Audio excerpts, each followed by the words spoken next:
This right here is the Redmi Note 13 5G. If you look at its spec sheet, you will notice that Xiaomi has brought improvements in almost all aspects with this phone as compared to its predecessor.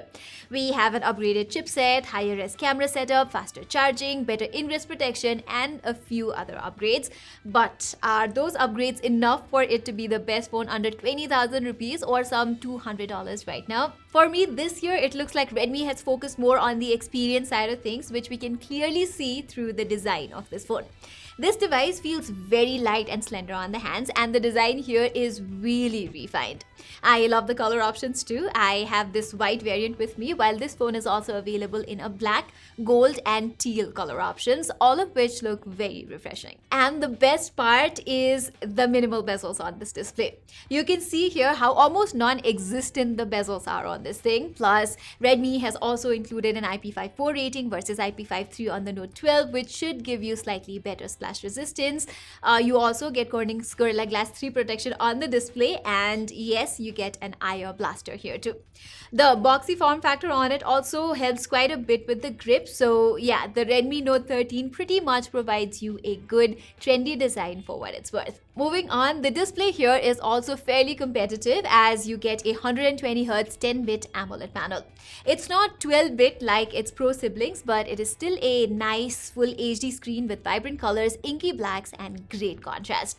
The outdoor visibility is also pretty good with 1000 nits of max brightness, and thankfully I do not find Redmi trying to over sharpen the visuals on YouTube as it is with Redmi's Note 13 Pro and Pro Plus. So watching movies, shows, and anime is a good enough experience on this phone. Sadly, Redmi has decided not to include HDR video playback on this phone, which was there on the older Note 12.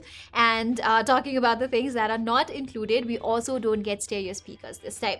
I could live with the exclusion of HDR video playback on the Note 13, but not having a stereo output looks like a big miss on this phone. I played a few songs on the Redmi Note 13 side by side with the Poco X6, which comes for more or less a similar price, and found Poco doing a much better job.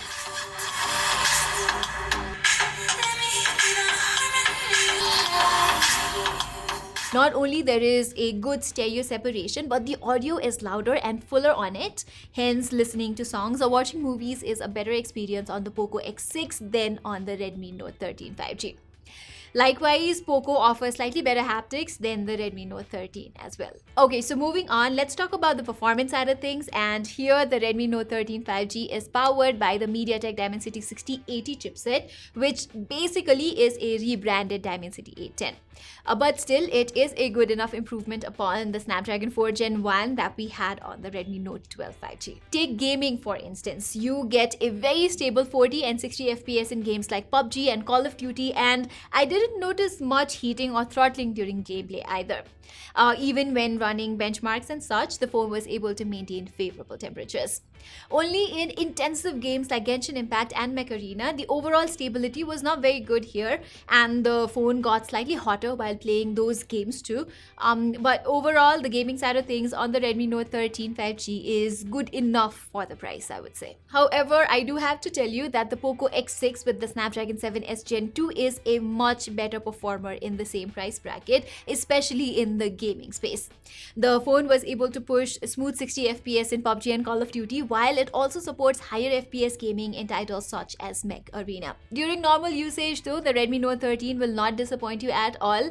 The phone is pretty smooth while normally using social media, making phone calls, texting, or clicking pictures, or even a little bit of light gaming. Anyway, the Redmi Note 13 boots on MIUI 14 based on Android 13, and since I am just tired of complaining about the same thing in every video, I simply hope that next year's Note 14 lineup will ship with up-to-date software. That being said, the typical pain points of MIUI, including excessive amount of bloatware and ads in the system applications, are still here. Like always, you can uninstall the apps and choose to opt out of recommendations in settings, but as I always say, those things should not exist in the first place. And to top it all off, you are only going to get up to Android 15 on the Redmi Note 13 5G, so if long-term software support is what you're searching for, a clean software experience is what you like, then the Redmi Note 13 5G might not be a good fit for you. Alright, so what about the cameras then? Are they the redeeming quality of the Redmi Note 13? Well, let me start by saying that the Note 13 5G gets an upgraded main camera from last year's Note 12 5G with a 108 megapixel sensor. And then we have the usuals, an 8 megapixel ultra wide angle lens and a 2 megapixel macro sensor. Now, you might think that the 108 megapixel sensor does wonders for image quality, right? But that is not the case here. You do get good enough details in the images, but that's about it. Dynamic range management, highlight preservation, color reproduction, etc. are very average here. Just like on the Redmi Note 13 Pro, it looks like good hardware is being wasted because of lack of optimization. To be fair, its cameras are better than the Poco X6 that produces dark and inconsistent images, but even so, I wouldn't call the Redmi Note 13 5G's cameras anything extra. For example, look at these portraits. Although the overall image looks better than the Poco X6, Note 13's images are not very color balanced. During nighttime, the phone is able to shoot bright images thanks to the larger sensor. The details are good enough and the overall quality is not bad per se. I would also highly suggest you not use the night mode as the phone tends to overdo the colors and exposure by a whole lot. Likewise, the ultra wide angle images are nothing to write home about as they have quite a bit of color difference with the primary camera along with having subpar details. The videography side sees average results too. In terms of resolution, the max you can go is 1080p 60 fps. While you're shooting still videos, the results are actually not that bad, but once you are in motion, the videos lack any kind of stabilization. All in all, the Redmi Note 13's cameras are just average in my opinion and are only good enough for general usage and nothing more. Lastly, the battery life is pretty good here. I was getting around 6 to 7 hours of screen on time with the 5000 mAh cell in the Note 13 5G, so you can easily call it a full day battery phone.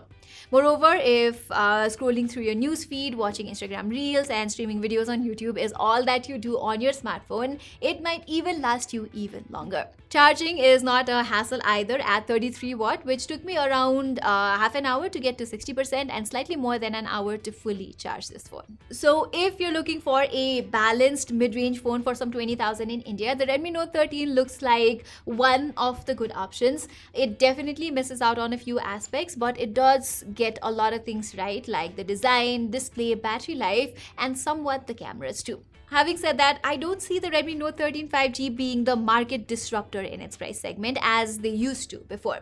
It is one of the good options, yes, but right now the market disruptor is Xiaomi's own sub-brand Poco.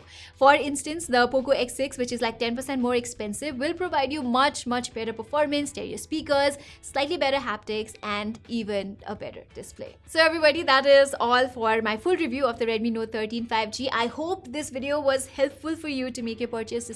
If it was, don't forget to subscribe to our channel, and while you're there, don't forget to give it a thumbs up. So that is all from me right now. Thank you so much for watching.